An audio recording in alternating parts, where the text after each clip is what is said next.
Bonjour Minako. Bonjour Kristana. Alors moi, tu es la fondatrice du Kunda Yoga. Oui. Oui. Et j'aimerais bien que tu nous parles du Kunda Yoga, que tu nous dises d'abord qu'est-ce que c'est. Alors, qu'est-ce que c'est le Kunda Yoga? C'est une forme de yoga qui vise particulièrement notre attention sur le bassin et l'énergie du bassin. C'est l'énergie qu'on peut appeler sexuelle, mais c'est bien aussi l'énergie créatrice, ou l'énergie vitale. En fait, au début du cours, on commence par la visualisation, la petite visualisation qui permet de descendre notre attention qui est très souvent dans notre tête, qu'on réfléchit beaucoup, parfois trop. Donc en fait, qu'on est souvent dans notre tête et de vraiment descendre dans notre corps et d'arriver jusqu'à notre bassin et de faire comme une petite bonjour, comment vas-tu, comment dire dans quel état tu es. Donc on regarde, on observe tout en se reliant avec notre propre bassin, ressentir notre énergie vitale, ce que c'est notre énergie vitale. Et puis, pour ressentir, en fait, on utilise plusieurs choses. Par exemple, on peut, par exemple, créer une basculement de bassin en associant avec la respiration. Ou aussi, on peut souffler le corps pour un petit peu éveiller cette énergie et mettre en route. Et encore, on peut utiliser la visualisation. Et la visualisation permet également à vraiment visualiser cette circulation d'énergie et qui crée une réelle circulation d'énergie vitale. Si tu devais dire en deux mots quelle est la spécificité du Kunda Yoga par rapport à d'autres yogas plus connus, comment tu exprimerais ça? Alors, évidemment que le bassin, c'est là où notre sexualité siège. Alors, d'une certaine manière, Kunda Yoga, une partie, vraiment, ça en vise sur observer et peut-être reconsidérer la sexualité, comment je vis ma sexualité. Et dans ce sens,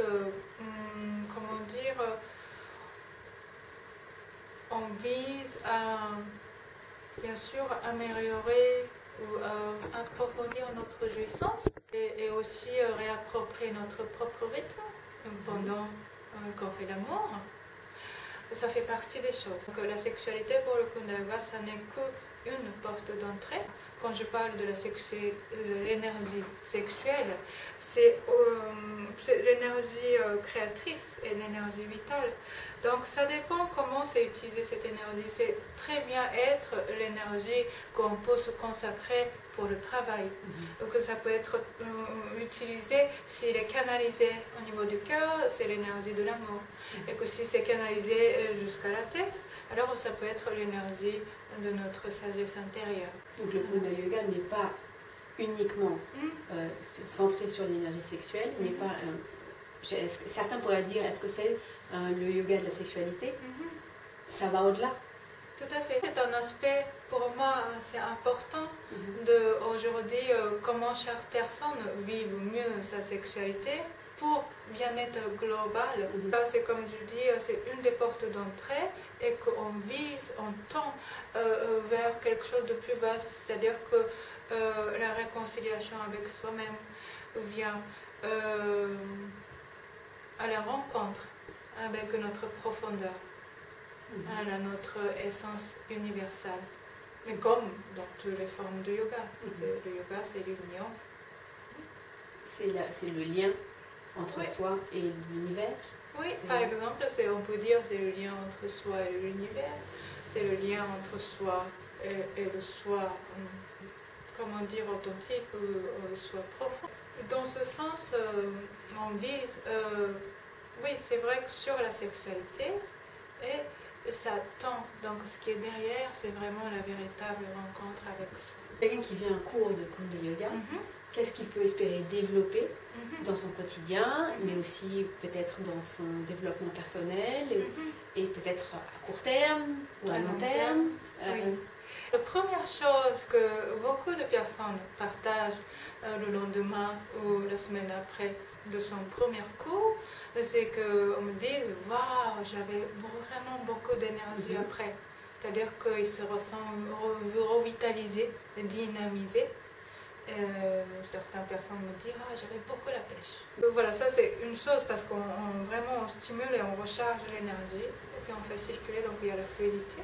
Et sur le long terme, quand on veut commencer à pratiquer régulièrement, alors vraiment on apprend à faire circuler dans tout le corps cette énergie, cette potentiel.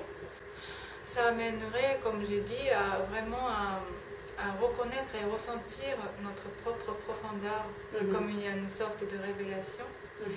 Et après, comment utiliser cette énergie, je pense que c'est à chacun de voir. Peut-être ils ont le choix de partager la sexualité, d'autres peut-être d'utiliser cette énergie pour accomplir des travaux.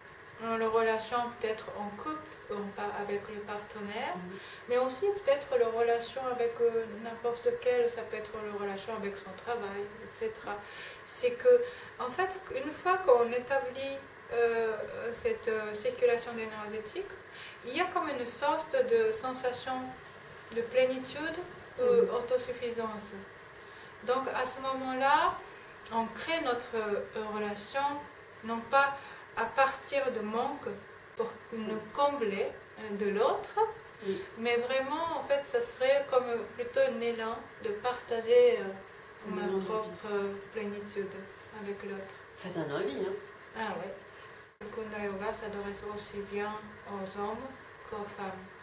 Et parce qu'en fait, l'énergie vitale, tout le monde l'a. Donc, apprendre à faire circuler, en fait, ça fait du bien à tout le monde. Et en même temps, peut-être dans notre cheminement, il y a peut-être une tonalité un petit peu différente entre les femmes et les hommes. Donc je suis en train aussi de concevoir un atelier, un cours spécifique pour les hommes. Donc le message du Kunda Yoga, c'est vivre son énergie, son énergie vitale, être en harmonie avec son énergie. Tout à fait. Et potentiel qui est inexploré.